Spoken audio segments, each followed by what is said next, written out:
Hello সুপ্রিয় দর্শক মণ্ডলী, welcome to my channel Prince official. তো আজকের ভিডিওটিতে আপনাদেরকে আমরা মেট্রো রেল চড়েছিলাম সেটির বিস্তারিত ভিডিও বা আমাদের অভিজ্ঞতা বা এক্সপিরিয়েন্স কেমন ছিল সেটি আপনাদেরকে জানানোর চেষ্টা করব, এবং মেট্রো রেল বা মেট্রো রেলের ভেতরের বা স্টেশনের পরিবেশটি কেমন সেটি দেখানোর চেষ্টা করব। দেখুন, আমরা লিফট দিয়ে উপরে ওঠার চেষ্টা করতেছি এবং মেট্রো রেলের পরিবেশটি আসলে কোনো বলার অপেক্ষায় রাখে না, কোনো কমপ্লেইন নেই এক কথায়। কারণ এটি হচ্ছে এত সুন্দর পরিবেশ যে আপনার দেশের ভিতরে আসলে আপনি যে আছেন সেটি আপনার মনেই হবে না। এর ভেতর এতটা নিট অ্যান্ড ক্লিন এবং আধুনিক প্রযুক্তি ব্যবহার করা হয়েছে, সেটি থেকে সত্যি আমি অভিভূত। আসলে আপনার কিছুটা হলেও যে আপনি বাইরের ইউরোপ কান্ট্রির যে ফিল সেটি আপনি এই মেট্রো রেলের এই স্টেশনে আসলে আপনি পাবেন। এটি মোটামুটি অনেক টাকা ব্যয় করেই তৈরি করা। এশিয়ার মধ্যে মোটামুটি আপনাদের কিছু তথ্য দিই, সেটি হচ্ছে এশিয়ার মধ্যে মোটামুটি 22তম দেশ হিসেবে মেট্রো রেল সিস্টেম আমাদের দেশে চালু হয়েছে। এবং আমি যতটুকু শুনেছি যে বিশ্বের মোটামুটি 60টিরও বেশি দেশে কিন্তু শহরের ভিতরে গণপরিবহন হিসেবে মেট্রো রেলের মতো সেবা চালু রয়েছে।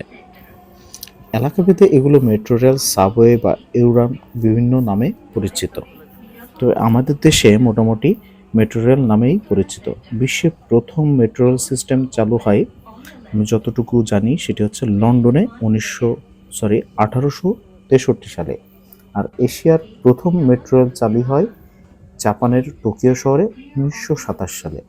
আমরা অনেক পরে পেলেও সেটি আমরা পেয়েছি, এটি অবশ্যই ধন্যবাদ জানাতে হয়। এশিয়ার দেশগুলোর মধ্যে সবচেয়ে বেশি সংখ্যক মেট্রো রেল সেবা রয়েছে কিন্তু চীনে।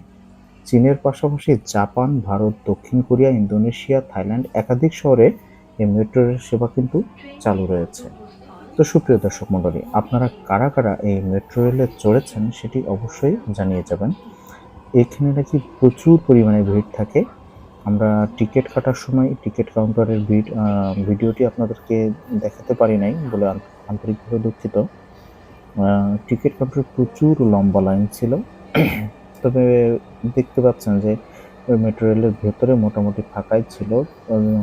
আর একটু পরেই অফিস টাইম ছিল। আমরা মোটামুটি পড়ন্ত বিকালের দিকে গিয়েছিলাম। তো সে সময় আসলে ভিড় হওয়ার কথা ছিল, যদিও ভিড় হয়নি।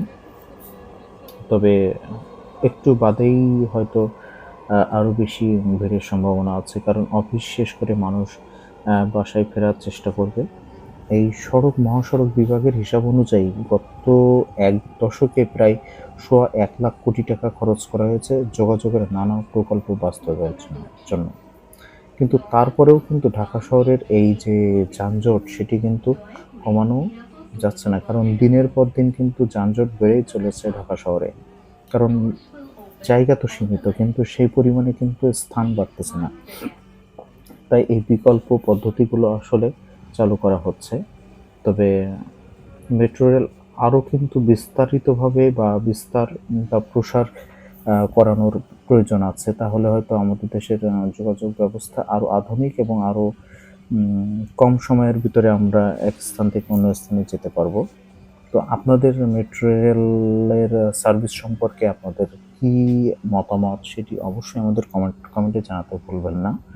তো তো সুপ্রিয় দর্শক মণ্ডলী, আমরা মেট্রো রেলে কিন্তু বেশ খানিক সময় দাঁড়িয়েছিলাম, ট্রেনের জন্য অপেক্ষা করছিলাম, কিন্তু বিভিন্ন জায়গা থেকে আসলে বা স্টেশনের পরিবেশ ঘুরে ঘুরে দেখার জন্য যে সময়টি পার হয়ে গেছে সেটি আমরা বুঝতেই পারিনি। তো আমরা মোটামুটি একটা জায়গাতে বেড়াতে যাচ্ছিলাম।